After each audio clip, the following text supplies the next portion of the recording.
làm kia đây này có thanh niên làm này nên thanh niên làm giỏi anh cột có loại cho em một cái cột cao cao lên nè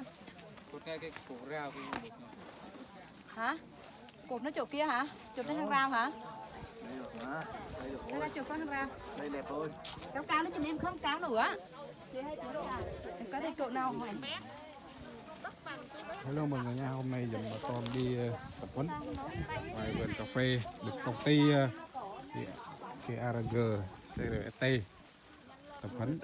về thực hành kỹ thuật canh tác nông nghiệp chống chịu với biến đổi khí hậu CRA tỉnh Đắk Nông. Đấy. Thanh niên rất là uy tín hết rồi nhé. về thực hành Liên Hợp Quốc vậy dự án vậy US này dự án này một cái lần này dự án rịp khi vậy Khu vực Tây Nguyên và Nam Trung Bộ. Nam Trung Bộ Đấy.